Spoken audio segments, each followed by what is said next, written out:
Welcome, sir. As we move on, ladies and gentlemen, I would request Professor Howard Schmidt to please come up on the dais and say a few words. Professor Howard is the advisor, NIST and PSG.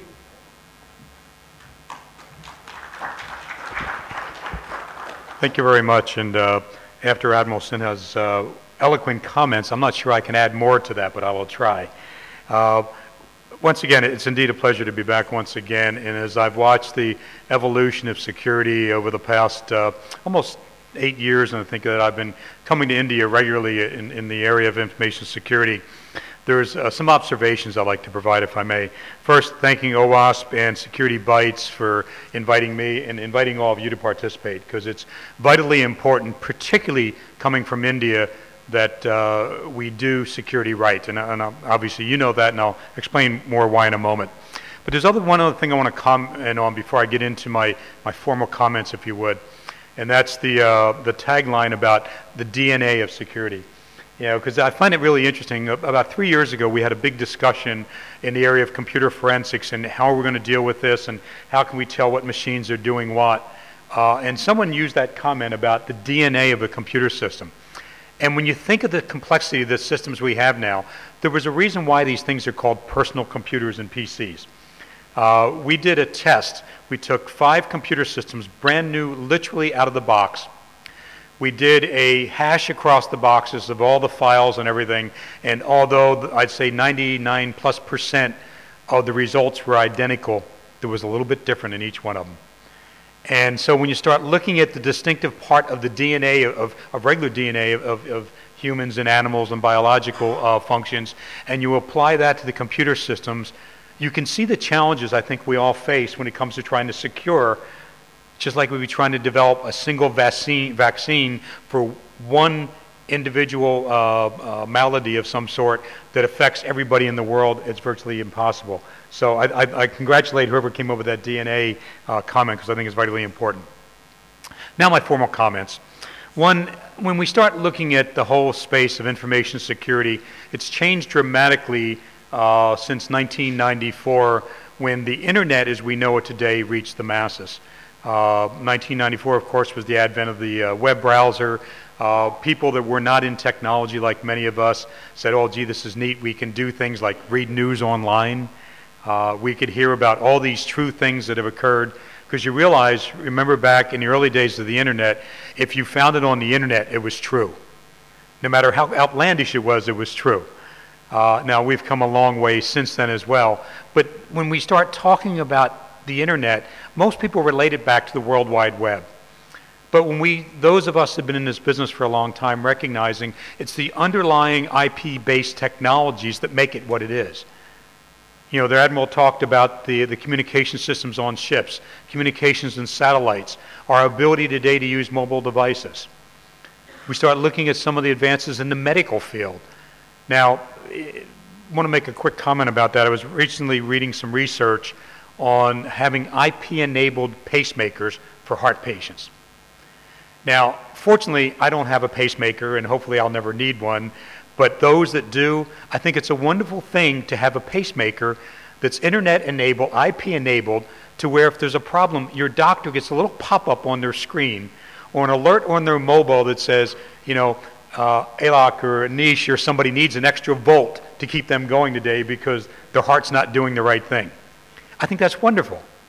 But what worries me is when the wrong people are getting access to that and send 2 volts and put them to sleep. So when we start talking about information security, we have to take it off of the internet. Clearly, e-commerce, online banking, all the things that we do through the internet is a portion of it, but it's the underlying IP-based technologies that we need to make stronger. So whose responsibility is it? Well, the Admiral aptly pointed out, the government and defense has a role. Not only has a role within the government itself, but also government to government on a bilateral and multilateral basis. I think one of the first meetings I had here in Delhi was a bilateral discussion between the U.S. government and the Indian government as we're looking to share the information about creating a CERT, a Computer Emergency Response Team. But then also we need the private sector to organize amongst itself. In the year 1998, when President Clinton signed an executive order called PDD 63, Presidential Decision Directive number 63, that called private industry to organize amongst themselves. Now, of course, the end desire was for industry to share information with government, but there was a lot of concern about privacy and intellectual property and a lot of the things that go along with that. So the president said, listen, what I'd like you to do is just share information amongst yourselves. So the strong competitors in the technology industry, the Microsofts, the Sun, the HP, the IBM, a lot of the big U.S. companies that were very competitive, and quite honestly, their CEOs were not getting along very well at that time.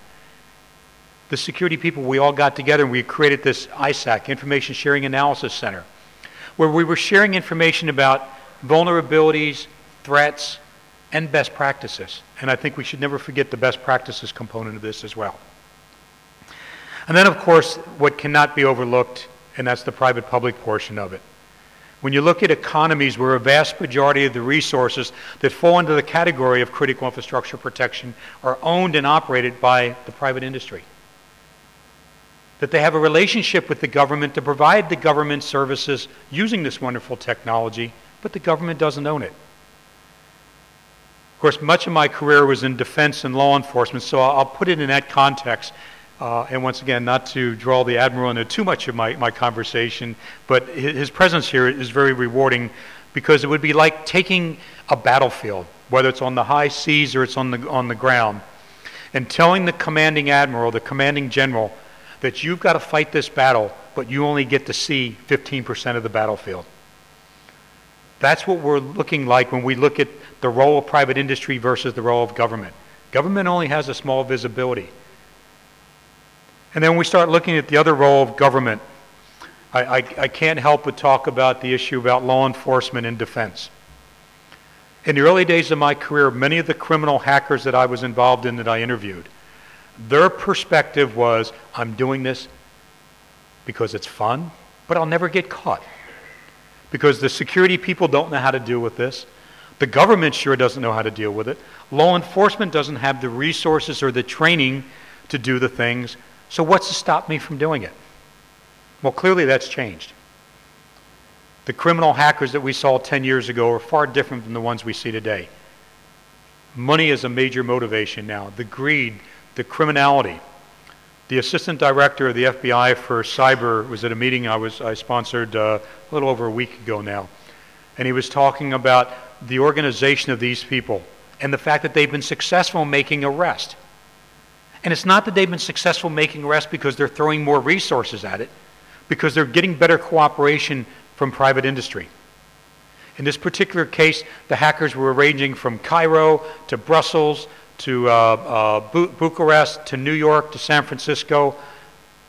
And yet, without the cooperation from private industry and the governments working together, they would have never been able to stop that group of individuals. Of course, they now no longer walk around saying, I can't get caught. And that's a clear message we have to send.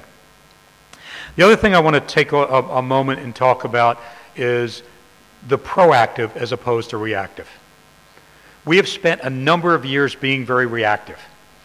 I remember one of my first jobs in the corporation where I had to justify why I needed antivirus. Antivirus in an enterprise environment.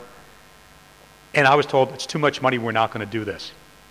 Can you imagine today working in an enterprise where things such as intrusion detection, intrusion prevention, firewalls, antivirus, someone would say, no, too much money. We would never do that today. So we have progressed in that area. We've had made some progress. But one of the things that we've been able to do with that is recognize it's much cheaper, it's much more rewarding to prevent something from happening than trying to go back later on and fix it. And that comes to the issue of basically the context of this conference. The very applications, the very things that make our businesses successful are the applications that we deal with. Whether it's on a desktop, whether it's a mobile device, whether it's an embedded device somewhere, those applications would make us successful in technology, from entertainment to defense. And yet at the same time, that same